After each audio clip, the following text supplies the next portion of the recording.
Hello, everybody, and welcome. And today is a really special episode because this is not only the Chakra Way meditation podcast, but it's also the Divine Messy Human podcast with Amanda Kate. And I've interviewed Amanda Kate before because she's a kinesiologist in Australia, an awesome kinesiologist who I have been working with actually since I met her because she's that awesome. And I wanted to talk to her because I had a question from a listener about friendship and about how to deal with the energetics behind when a friend kind of disappears, I suppose, a ghosting of a friend. So Amanda, I think, is the perfect person because she covers, she just has an angle at everything, and I love her. So hello, Amanda. Oh, thank you so much. I was really chuffed that you reached out and asked me, and I figured it would be something that my listeners would be really interested in as well. So, yeah, I suggested that we do it as a bit of a joint project because it'll be a fascinating conversation. I've certainly had lots of experience of this. So, I mean, I think, in terms of relationships, the focus is always on the romantic, on the partnership, the one-to-one relationships that we have. But actually, as women, especially, the friendships that really sustain us are our girlfriends, are our friends. And for me, that is such an important part of my life, having my friends, and I think we all have certain types of friends. We have the friends who we can say absolutely anything to. We can be shock and awe. We can, say absolutely anything. And those are probably fairly few and far between. So we maybe have like 2 to 5, 6, most probably, of those type of friends. And then we have the people who we go, oh, hi, how are you? Nice to see you. And you ask about their kids and what they're doing and when they've been on holiday. And it's very nice. You like them, but you're not going to tell them that you've been desperately unhappy for whatever reason, or so, really deeply personal stuff. So there's this level of friendship, but it is very important, I think, to recognize that when those kind of friendships break down, it is as painful, if not more painful, than when you lose a lover or a partner. and I think it's interesting you mentioning that because the one-to-one relationship, those romantic relationships, we talk about going to counseling, we talk about how to fix the issues, how to navigate those problems, but we don't talk about it with friendships. There are no rules of engagement. And again, yes, we've got the word acquaintance, but somebody who you know quite well, you don't want to call an acquaintance. But there's not many names for friendship. There's not many different labels for friendship.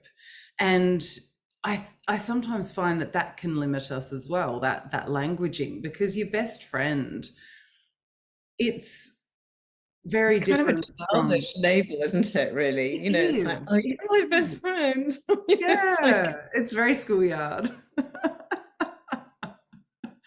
Do you remember those little necklaces that used to have like best friend written on, and you'd have beef fry and street end or whatever it was? You'd break them in half and you'd wear half and they'd wear half. I never had any of those. Nobody ever gave me one, but yes, Oh, I know what you mean. I had one in primary school. But again, it's interesting that you mention it because right through school, I was the best friend that everybody had when they had a falling out with their best friend. And it just so happened that people fell out often enough that I always had a best friend. It just was changing depending on the season. And the second they made up with their best friend, I was left in the dust. It happened time and time and time again. And it's kind of interesting because, my boundaries were all over the place, all over the place. I either didn't share enough or I overshared or whatever it was. I just assumed that friends were what you talked about at the beginning, you tell everything to, you talk about, you open up to. And I know sometimes that's what's driven people away because they're like, well, she's opening up about all this stuff. Hang on, I wanted this level friendship and she's giving me this level friendship. But because I wasn't very good at reading people and I doubted myself and all of that, I'd either overshare or not share enough, or I'd overtalk or not talk enough. And part of that also came from my mum constantly saying to me, oh, shut up, Amanda, you talk too much, because I'd been quiet for too long. And so I was like, well, we just need things to talk about. We can't have silence. And that also trained me that if there was silence, we had to fill it with something. Rather than previously, I'd be quite happy sitting in silence. And I think that's one of the beautiful things I've gotten back is I'm happy to be with someone and we fall into that easy silence, and it is easy now. But again, then through my adult life, I moved around so much. You know, I left all of my school friends to go to the UK. And then it was a transient traveler community, and everybody would leave, and then I'd make new friends, and then everybody would leave, and so on and so forth until I had children. And then I had two really, really, really close friends, like just incredible, incredible friendships who I still I would still consider myself close to, especially one of them, just absolute soul sister. And as soon as I can afford a trip to the UK, I'll be going to see her, which will be way too long. Yeah. No, it's funny, isn't Yeah. it? Because those friendships that you make, you know, as you go through life, you make friendships that are convenient to where you are within your life. Yeah. You know, when you're a kid, when you're a little girl, let's say, because we're talking really, you know, we can't really talk about male friendship because I think that's a whole different situation we can't even begin to understand. No. But, you know, we trial out those friendships, you know, in the schoolyard. It's all like, will you be my best friend? And then it's, yes, I'll be your best friend. And then you walk around going, we're best friends. Yeah. And then you go, oh, I don't know, something banal, nothing happens. You go, I don't want to be friends anymore. And like you say, you know, you split up. And for me, I've always looked at that as being the kind of trial run for relationships that girls do. And girls do that in a sense to kind of, you know, people often say that girls are more emotionally mature by the time they get to puberty, emotionally mature, because they've gone through these trial relationships time and time again, you know, breaking up, getting back together, finding newer friendships, all of that kind of thing. And then as you get into your teenage years, you kind of, you fall into the group that you think you want to belong to. You know, like, I'm going to be a goth. So, you know, I'm going to go and hang out with all the goth people. Or, you know, I want to be hanging out with the cool kids. So I'm going to go and start smoking and be around the back of the bike shed kind of vibes. And it's not necessarily that those people are the people that you have a spiritual or, you know, an emotional connection with. They're just the people who happen to be doing the same things that you're doing at that time. And that can result in fantastic friendships, I think. But as you grow older, and I think, you know, when I look back at my friendships, the friendships that are the most long lasting are the ones that I have made when I reached motherhood. So I'm thinking about specifically friends that I made. There's a thing in the UK, I don't know if it's anywhere else, called the NCT, where it's the National Childbirth Trust.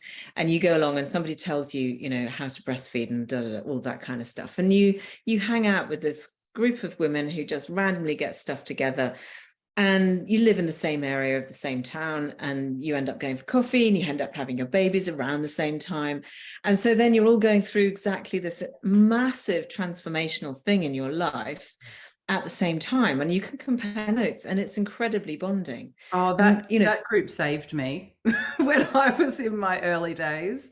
Yeah. Over here, I think it's the maternal and child health nurse or something like that, MCH groups. But yeah, very similar. But I went through the NCT because I was in the UK at the time, and it was amazing. But all of mine, again, you know, this is what I welcomed into my life. All of them then went back closer to their families. And so that group that started in this local area, there were only a few of us left. But amazing friendships.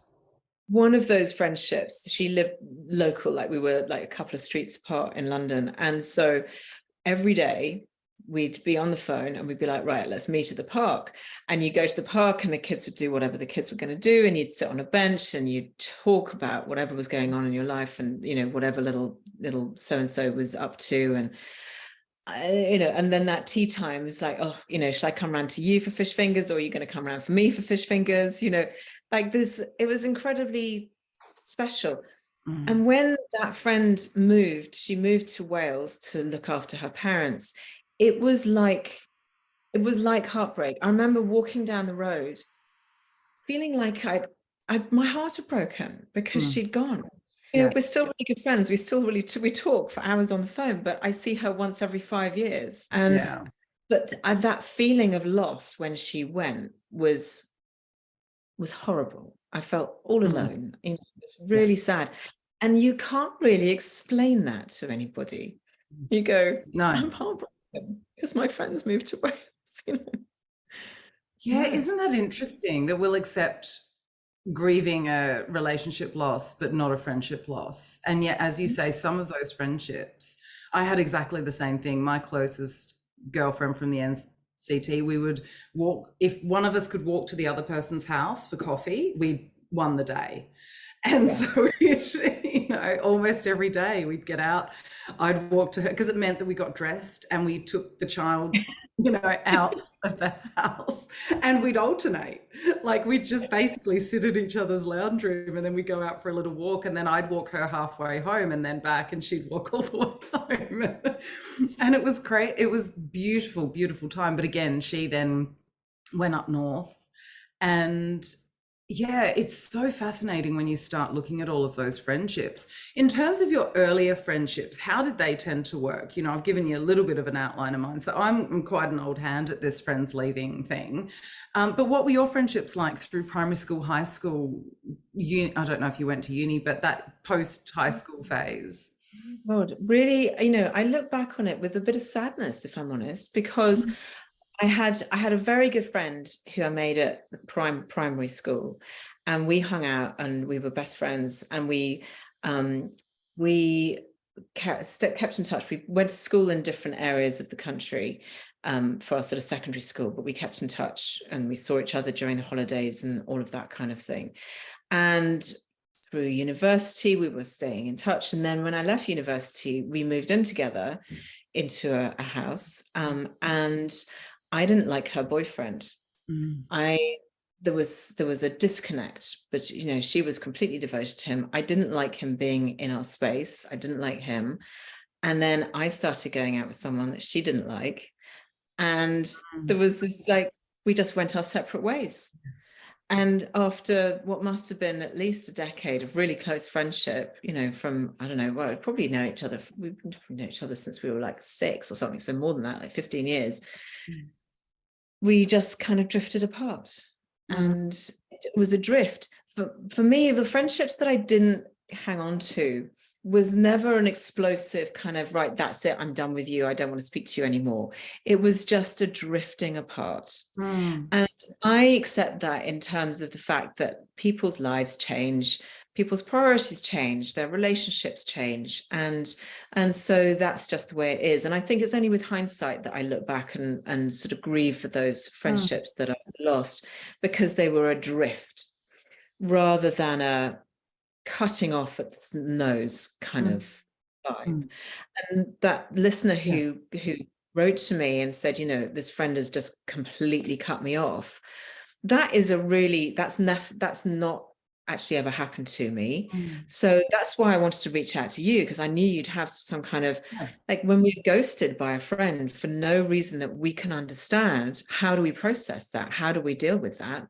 I'm not equipped to do that, because I've not experienced it. But energetically, it is as painful as being dumped by a partner, because there's a certain level of trust that you have with your girlfriends it's a different kind of trust that you have with a partner, because I think with a partner you're always a little bit like because there's that frisson of the sexuality brings a whole different kind of element to it.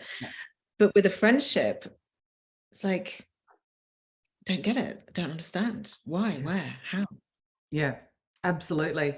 And so often, I do think of that poem, The Reason, Season, Lifetime, and there are friends who are here to teach us lessons. There are friends who are only going to be here for a season of our life. And then there are friends who are going to be there for the lifetime.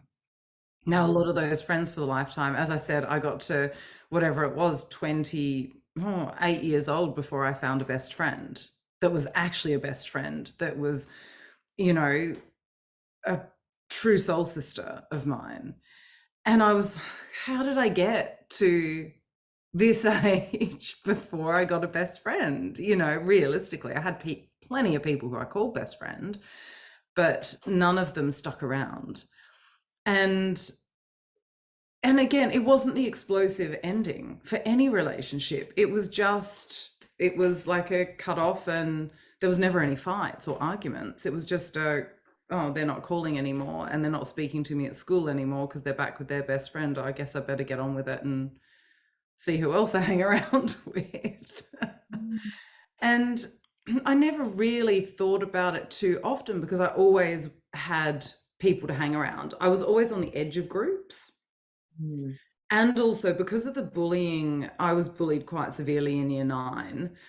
And this woman who bullied me, or girl at the time, because of that, I'd gone from being in the center of this group, or what I thought was in the center of that group, to being shoved out of it.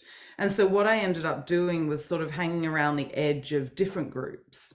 So I'd sometimes go and play football with the guys on the oval at lunchtime, or I'd go and hang around with this group, or I'd go and chat to these people, or it was a little bit more fluid. And in that, I was able to disguise, even to myself, the loneliness and that lack of connection, because I never really then allowed myself to get back in the center of a group because what had happened felt so painful and almost untrue.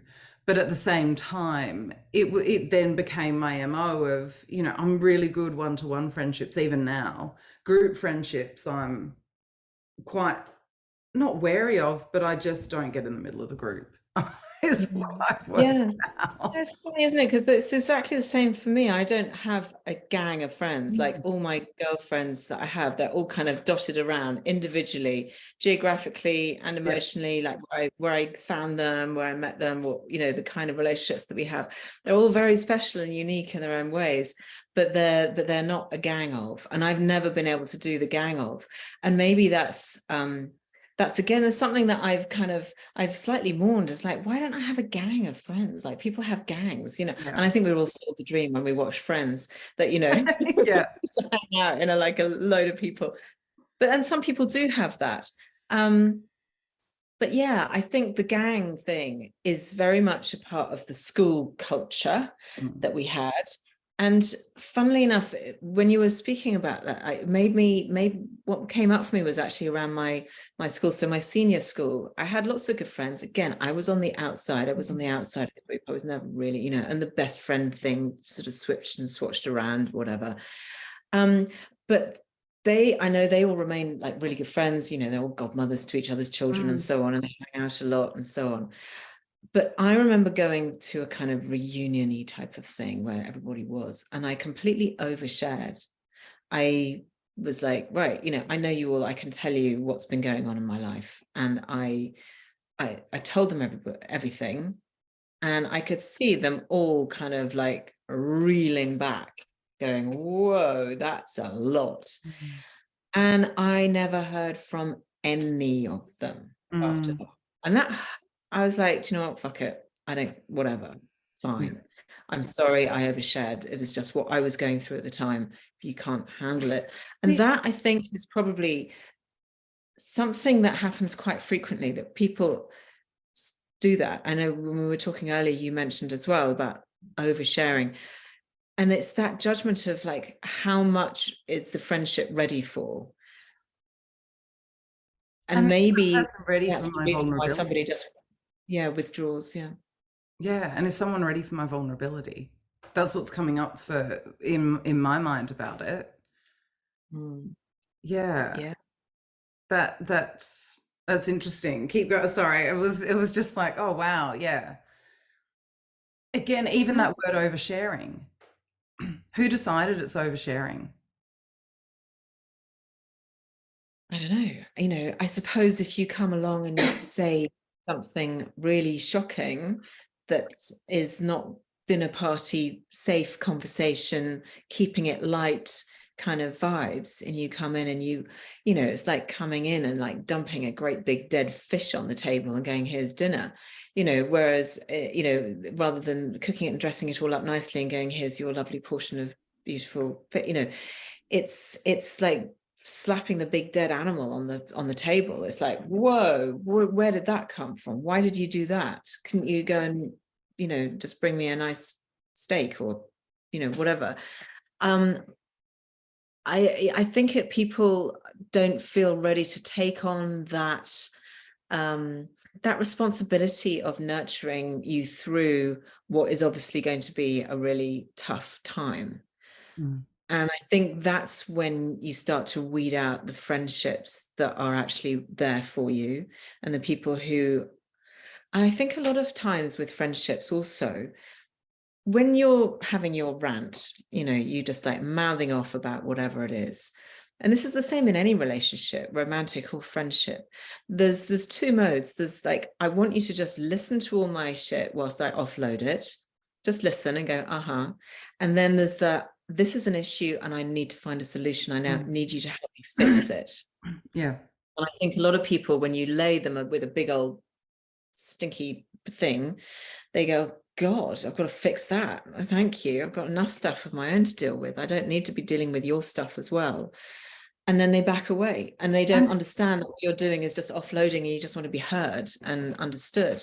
I don't know. And is that a problem in the way that we're raised and the way that society works, is that we feel like we have to fix everything because that's the doing aspect, rather than the feminine aspect, which is holding space for and listening with compassion. I can have friends dump on me and I'm not taking it on. Now that's taken years for me to get to. Otherwise, before I would have, you know, been in that space where I was reeling, but now I'm going, you know, I can hear them without it affecting me in terms of my energy. I'll be there to support, I will be there. But again, I've done a lot of work on the rescuing aspect. And so many people go into rescuing or persecution because nobody really wants to sit in the victim, and they see people in that victim mode and they either want to go up into the, you know, into the rescuer and dive in and fix for them because it makes them feel superior. Or they want to go into persecution and, you know what, life's a competition. Guess what? I just beat you. Yeah, it's true. It's true. You know, and you don't know what, you don't know which way people are going to take it. So that's why it's, I think when you have a friendship that does just fall off the radar, you know, there's always so much that you don't know about what's going on for somebody else as well. You know, somebody else might have dropped something in their area. But when it comes to it in an energetic terms, you know, friendship is in two places for me. It's in the heart, because this is our loving, our empathy, our compassion. And that's where we find our support. To give to other people in our hearts, but it at a root level, which is the most fundamental, our foundations, it is that tribe.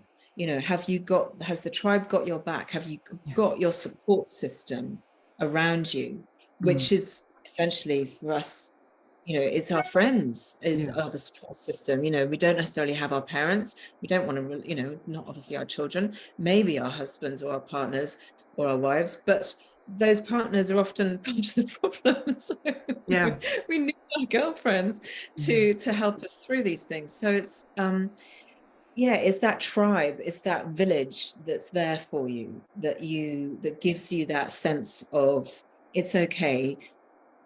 Everything can hit the fan and explode, but there'll be people there who'll help me pick up the pieces, and they don't have to fix.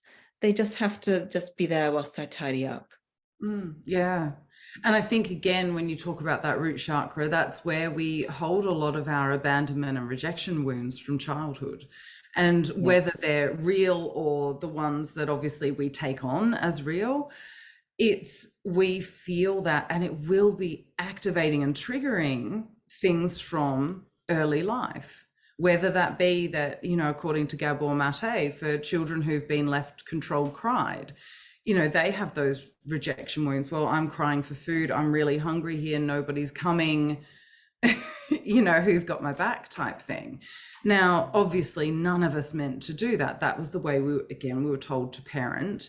And it's really fascinating when you start to look at those sorts of aspects as well, that you know, for us who are on the receiving end of those friendships that just get cut off with no explanation, it does trigger some of those wounds of abandonment and rejection. It makes us question, are we good enough? Are we worthy enough? Are we lovable enough? It questions those really big things. Now, at the end of a romantic relationship, we still have those feelings. The only difference I've found is often there's, whether it's a BS explanation or not, there's an explanation. They'll usually go, look, it's not working between us because, or I've been out having affairs, or I'm, you know, I'm this, I'm that, I'm the other. Yeah. Or you're this, you're that, you're the other. Whatever it is, there tends to be some form of explanation when you break up. Although these days people are now doing that via text and all sorts of things anyway. So sometimes you're not even getting that.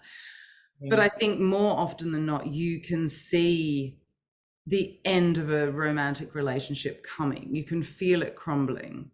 I certainly have with all of mine. There's been this, you know, downhill battle, and it's just, okay, who's going to call it type attitude. Whereas sometimes in friendships, it is literally one day they're there and one day they're not.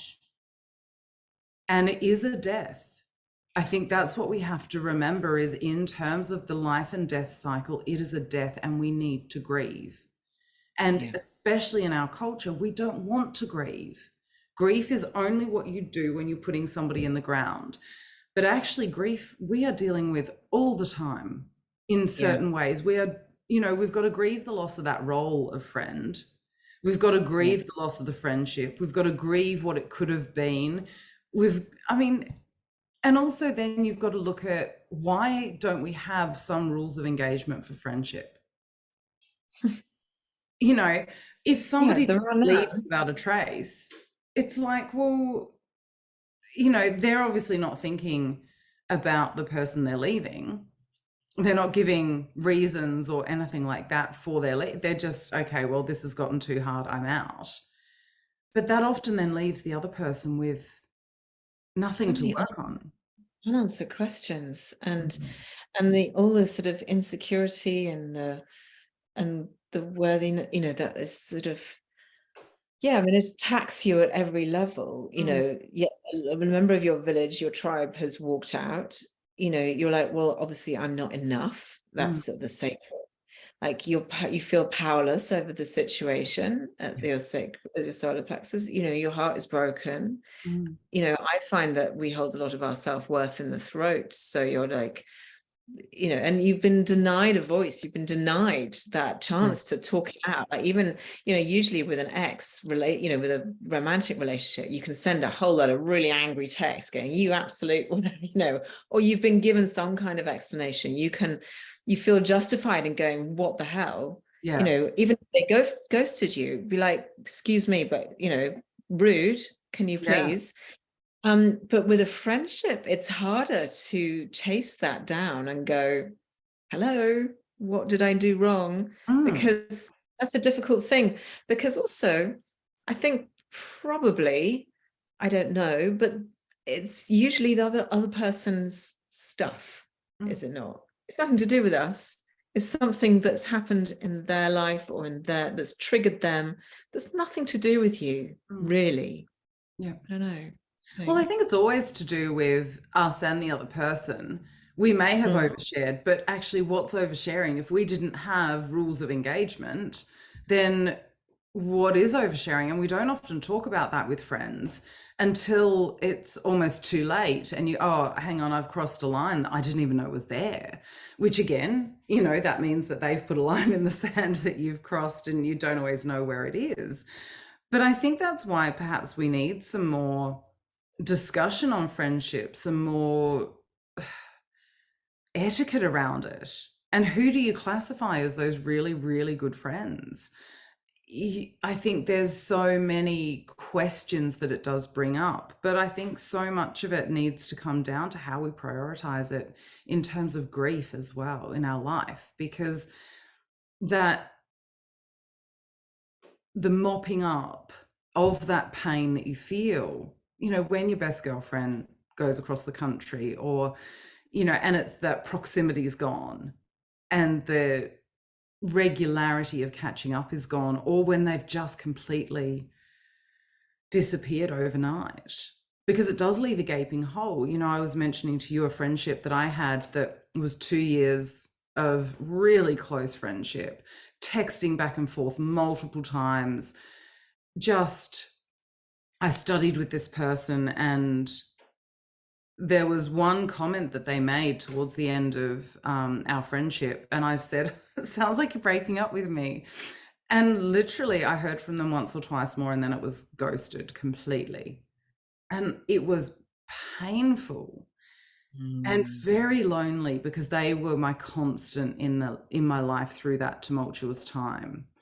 And it was fascinating to witness myself as I went through it, because there was a deep grief, there was a deep loneliness, there was this, hang on, I thought because we did talk about our rules of engagement, we did talk about where the boundaries were, we did talk about some of those things, and I often felt like I was really taking a risk being so open and vulnerable. And also, it was my practice ground for doing that. And it was received beautifully until it wasn't. And it was so fascinating to just have it all of a sudden go from this really open, vulnerable relationship to nothing. And I think what we have to address is the grief and the loneliness. Yeah, absolutely. I mean, we are not good at expressing, dealing with, understanding grief. You know, even in its most obvious terms, we are not, as a Western society, particularly good at dealing with it. We've not got much education around it. People shy away from it. They're scared of it. They don't want to have anything to do with it. They do what they think they need to do, and then they run away going, "Oh, it's too hard. I can't look at it. It's too difficult. I don't want to feel their pain." You know, and in a way, that empathy is nice, because, you know, people, but it doesn't help the person who's grieving.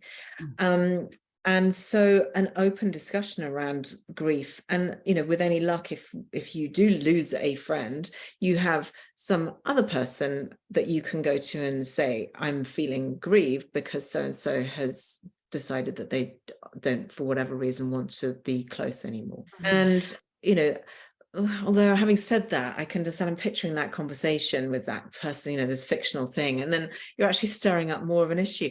It is a really, really tricky thing, but I think within yourself to recognize that it is grief and treat it as such within the heart space.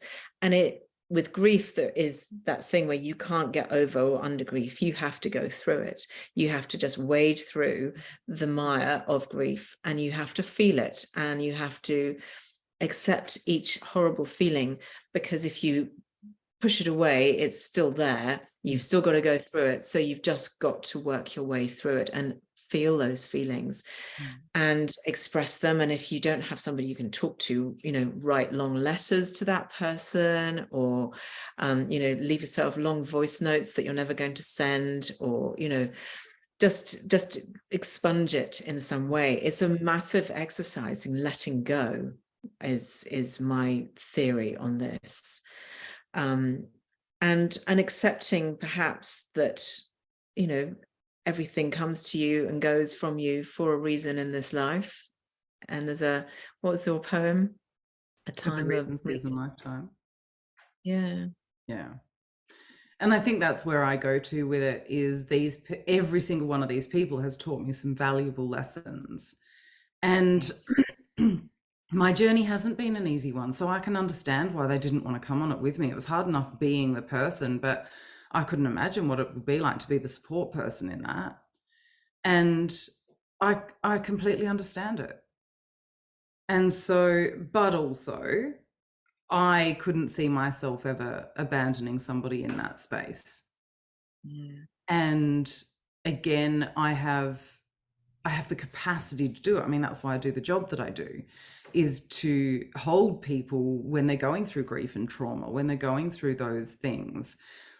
I have a natural capacity to do that holding of people. And I think that comes from the fact that I never had anyone to hold me. And so I want to be that person for other people. But I think when you've got that closeness of people who are there to have your back, I've actually noticed in yoga over the last few weeks. Most people can get back on their heels much easier than I can. I'm very forward because I've always had to move forward in life. It's never been safe for me to fall back on anybody. And I notice it in my posture.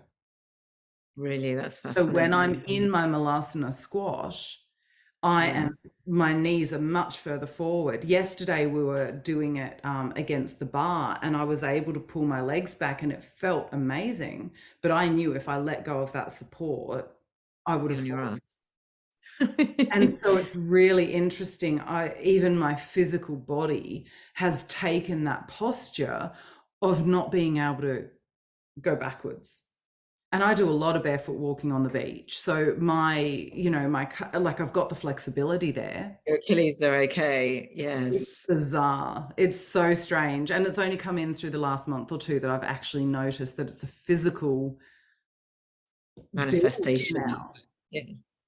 And so now what I'm doing on the beach is I'm often almost leaning back as I'm walking to practice that feeling safe, leaning on people, feeling safe, metaphorically leaning on something. Yeah. And it's just, like I say, it's very, very fascinating. But I wonder if, we're not really taught empathy and compassion. We are taught competition. We are taught comparison. We are taught power over. And if you look at school, you're taught to comply. Yeah. Now, if somebody's going outside those parameters and being vulnerable and open and sharing their heart, a lot of people can't cope with that. And so when it comes to oversharing, I don't believe there is such a thing as oversharing. It is a bid for connection. Yeah, and of course. If we can't go and hear that and feel that and honor that, then it is our work that we need to do, if that's what we're called to do. But I think often it's the person who's made that bid for connection that ends up the one who is flailing and left by the wayside because other people can't hold that vulnerability. Yeah. No, I think you're right. And I think, there's a certain level of, and it's interesting, as you was talking, I was thinking, we're both as personalities quite empathic. And so, we're both there thinking our friendships are really valuable to us, and we would do anything for our friends, and we would be there for them. And we love it when people overshare with us, because that means they're being vulnerable with us, and we can then be vulnerable with them. And we're getting to the nub of the, we're cutting out all the flim flam, all the small talk. Can't be bothered with that. Let's go deep. To the meat of it. Yeah, let's just go deep. And I think we're probably both quite like that. We like friends who just go straight into the no bullshit, like, let's get real, and I have no time for small talk. I'm so bad. Take me to a drinks party, I'm like, someone asks me about my children again, I'm going to thump them, do you know what I mean? I don't want to, I've got no time for that kind of friendship. And so, I think you and I have an interesting perspective on this, because we probably are oversharers. And I know that I probably am, but if somebody can't handle that about me, then that's fine. You're not going to be. I have to say, I'm not anymore. It's really interesting. I didn't mean to let you in there. No. That's that learned behavior. I was after divorce, but now it's not that people have to jump through hoops to get close to me, but I have a natural, are you that person or not? Because the pain of losing some of those friendships that I thought would have been lifelong friendships, the pain of that has affected me. And so, and also I am much more boundaried now in terms of who are those safe harbors for me to share that with. And it's an interesting place to be. Yes, I'm empathic. I would love people to be vulnerable, but it's almost like I'm waiting for others to take the first step rather than me doing it, because I used to take the first step all the time. And now I'm like, come to me. Yeah. No, that's probably a more empowered way of looking at it. And as per our more private discussions, I think you understand, like when you're going through some messiness in your life, you've got so much stuff to process that you're kind of just like trying to get that everybody's getting a bit, you're flinging it everywhere. So But that's a massive trauma response as well, because I think when we go through those messy aspects, we've been shoving everything down for so long. So it's like we're trying to keep a lid on a volcano, but little bits are going to come flying out. And that was the stage where I did lose a lot of friends. But again, I argue that you can't lose true friends, that people could choose to leave you, but you don't. I think true friends stick around and they love the warts and all. Yeah. And I've got a few of those girlfriends now and they are phenomenal. They are proper warts and all friends. Pretty much everybody else, I've let go by the wayside. And I think we've got to understand trauma in our society. And that's what we don't understand when people have been in negative situations for a long time, whatever that be, whether it be toxic friendships or toxic relationships or other hard stuff that comes through life. I think there is this element of we're trying to keep that stiff upper lip. We're trying to keep that socially acceptable, external facade up. And eventually that bit crumbles because we've tried to shove so much down in us that there will be these things that pop out. Yeah, exactly. Out. And it's through doing the work that we find healthier ways to express it, and we are able to go in and process some of it before we go out and share it. And then we get some different perspectives on it. But it does take work and it does take time. I think time is a bigger one even than doing the work. Yeah, exactly. I agree. And I think that the people who come and go in our lives, I think if we look at all friendships, all relationships as little gifts of, no one comes into your life by accident. Everybody's there to give you something, whether it's a little bit of a boost or a little bit of encouragement or a little bit of a there by the grace of God go I, or whatever it is that they come into your life for. And they don't have to be your soulmate or twin flame or whatever, because those don't have to be romantic type of friendships. Everybody who comes in, and when you recognize somebody, when you meet somebody and you recognize them as that thing that as that person you might have done another couple of past lifetimes with before, or and you recognize them and you think, oh, here's a fantastic friend, here's somebody who's going to be in my life forever because we just click and we're soulmates, we're twin flames, we're sacred spirits or whatever. And then it all goes wrong and you're like, oh, I messed it up. No, you didn't mess it up. Nothing happened that was not meant to happen. This is how I think I choose to believe it, is that they came in, they did what they meant to do for this lifetime, for this, your experience. And it's taught you a big fat lesson, and take it, learn from it, and sail on by. Yeah. And I think it's really beautiful that you say that, because my brain was going back to that, which bit's projection and which bit's us. But actually, it can be both. They can be projecting their stuff onto us, but they're projecting it onto us again for that reason, that we have something to learn from it, that we need to then work out what our best way forward is, with or without them, whether there is something to salvage or whether it is, final nail in a coffin type thing, or whether there is room for a discussion or whether there's not. And I think looking at the things that people project onto us, it's often things that we've dealt with in our life or are dealing with in our life or have experienced in our life or whatever else. Even when I think about the narcissistic abuse that I received in my relationship, at the deep heart of narcissists is a deep insecurity. that was at the heart of me. So of course, I remember the last time I saw him and I saw the angry teenager protecting the hurt child. Well, I can see that because it exists in me. I just see it more clearly now because I've done so much work in that space. And it's really interesting, even when I think back to some of the friendships that have ended, I can see why things turned out the way they did. I can understand why they left. And also, I still have that part of me that wished they'd stayed. And it's almost being able to hold multiple things as true at the same time. Their projections are their stuff that they've got to work on. And also, what's the relevant part in there for me to take to make me a better person, maybe?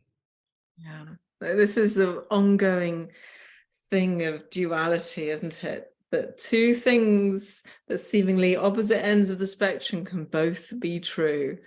And it's really annoying to have to accept that that's the truth, because it is. And you have to accept that there's these two opposite spectrums. I'm not even going to have examples, but they can both be existing at the same time.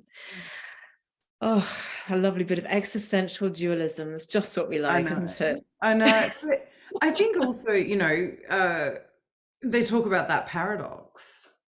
And, it is that having two things true at the same time. And I think it goes even further than that because it's multiple things being true at the same time. And when we're looking at that, we can see how they were wrong. We can also see how we were wrong. We can also see how these things influenced it, and we can hold them all together. One of the big things that I use as that example, I can have love for my ex-husband as my children's father, as a human being, as a soul in a human being, and also can have wrath for the shitty behaviors and the way I was treated, and because I don't condone the behaviors. And I can hold those two quite comfortably these days together. And it feels comfortable in my body, whereas before, the wrath was kind of winning. That justified anger of whatever stopped me from getting to loving the soul in that human body who is here to teach me so many things. And I have to love that. How can I not? And then there's all these other things that feed into that example as well. But if we can start to hold those things a little bit more gently and have them sit in the body at the same time. So for this example of the friendship, it's the grief that friend has disappeared, the uncertainty of what did I do? How did I contribute to this? What is my responsibility in it? What do I believe their responsibility is? Because again, we don't actually know what their responsibility is because we actually have no answers.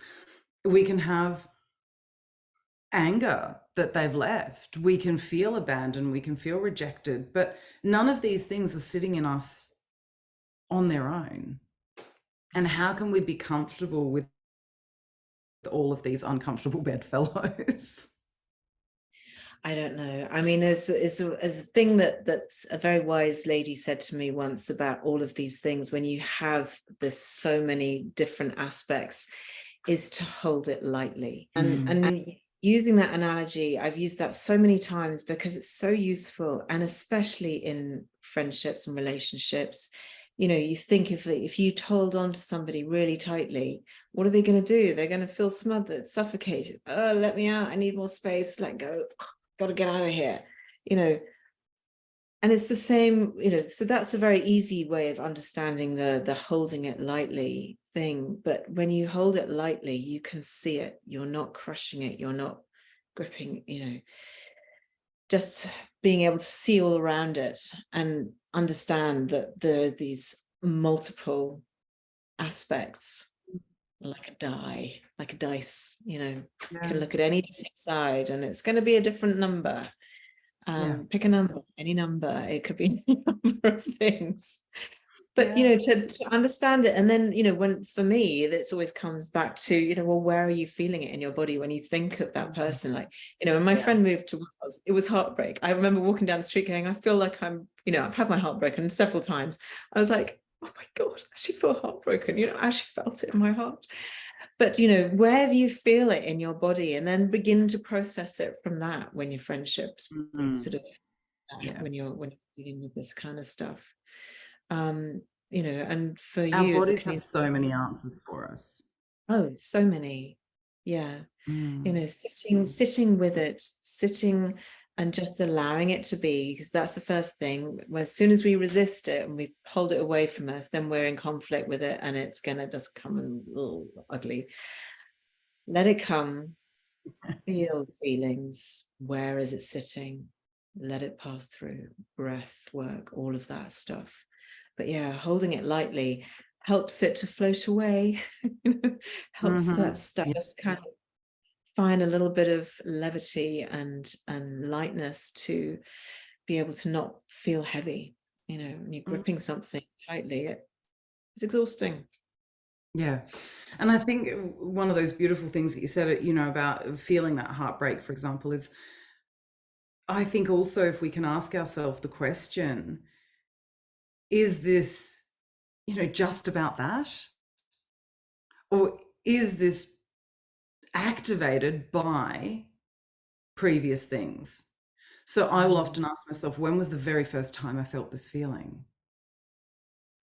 Because often, it might be a rejection or abandonment trauma from childhood, or it might be, that it's activated and linked, therefore, to something else.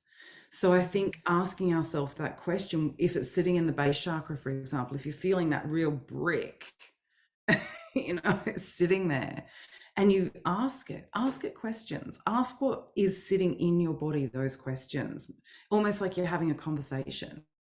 Yeah. Okay, I can feel this brick in my base. Okay. Is it just about what I'm going through now? And you'll get an answer. No. Okay. So when was the first time I felt it? 3. Okay. What was happening at 3 that created this brick in my, and ask yourself questions. The first time I had that process done to me, or a similar process, was in kinesiology, and I use it all the time now. I do a version of it through life coaching. There's versions of it all through energy medicine. Okay, when was the first time I felt it? What did I need at that point, or what was going on for me at that point? What did I need? And then imagine yourself parenting that inner child and giving them some of those tools that you may have needed to navigate it. It might have just been a hug. It's such powerful work, that, and it's so important. It really is. It's magical. And I'm here to tell you, because I've been working with Amanda, so I know how effective it is and how powerful it is. But those asking yourself those questions, opening yourself up for that dialogue, there's several different ways that you can go around to find that, but doing it physically, and then doing, you have to involve all 3 bits of you, if you like, your mind, body, your spirit. You have to use your physical body, your astral body, and then your causal body is going to start to come through with some, because that's where your karmic imprints, like we have these 3 bodies.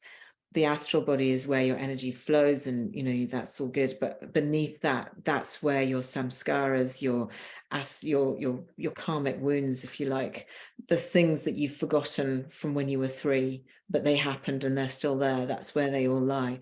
So it's really it's a beautiful peeling back of the onion, if you like, and you can do it on your own, but it's so much nicer and easier to do it with somebody who knows how to do it. So you will know where we are.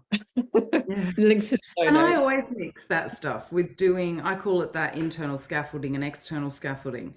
I always mix the changes I'm going through Sorry, I've got a sneeze coming and I'm trying to stop it. Go for it. Um, Keep the going. internal scaffolding is the writing that you suggested earlier, writing letters or recording voicemails or whatever it is. With the letters, I tend to burn them. I think it's because I'm an Aries and I love fire, but I do like to write and burn, and especially when it's, say, a full Pyromaniac. moon. Pardon? Yes. You little pyromaniac.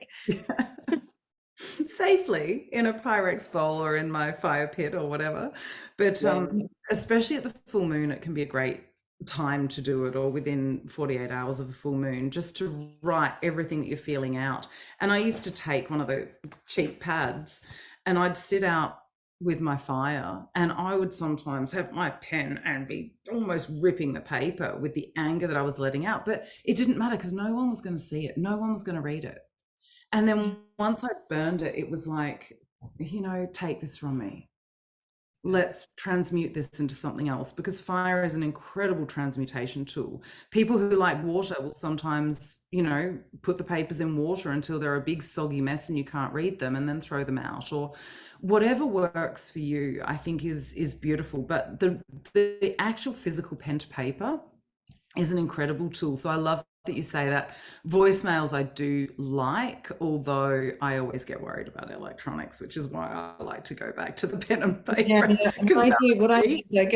what I do, just give everyone my top tip. I go into the notes on my phone, the bit where you notes, and then there's a little bit at the bottom where you can press voice record and it translates it for you. So it's not going anywhere. It's not in your WhatsApp or your messages. It's not about to be sent. It translates it into, and sometimes it can't hear what you're saying because you're going slightly crazy or whatever, but it translates it into writing. So you're pushing it from your voice into writing. So it's a free flowing. I always do this when I'm walking, when I'm trying to process stuff. I say it out loud into my phone, and then I read it back and go, gosh, what a load of fantastically intelligent thoughts you've had, or what a load of nonsense, or that's actually really useful to know what came out as I was in a state of flow, as I was moving my body, I was walking in nature, as I was feeling purposefully grounded. That's really, so that's how I do it. When I say voice notes, that's me talking to the dictator machine in my phone. Well, I also like the fact, Ben, you clearing that throat chakra. Yeah. As you're doing it, it's allowing some of those blockages that have been sitting there out, which is incredible. And the last thing that we haven't really touched on, we've talked about a lot of the energy centers. We haven't talked about the third eye and the crown, and this third eye being intuition. I think, in the same way that when you meet somebody, you just going to go, yes, you're a good person. I click with you. That's your intuition going, found somebody. We found another gold coin over here. You found a treasure. So in the same way, you can ask that intuition. So was this friendship meant to last? Is this a lifelong friendship that I've messed up with? Is this the way it was meant to be? And your intuition will undoubtedly go, yeah, this was how it was meant to be. This had run its course. It's fine. You've learned what you needed to learn. It was a good thing that they didn't stick around, or it's a good thing that the friendship ended. And it's okay. You'll trust your intuition. Have a word with guidance, with intuition. Oh, absolutely. I often walk along chatting to whoever it is up there, whether it be my guides or infinite wisdom or God or whatever you want to call it. But I will often walk and have those little chats, just go, and sometimes when I'm in that space where I don't even know what to ask, it'll be, just show me the way. Just show me where I'm supposed to put my feet next. Yeah.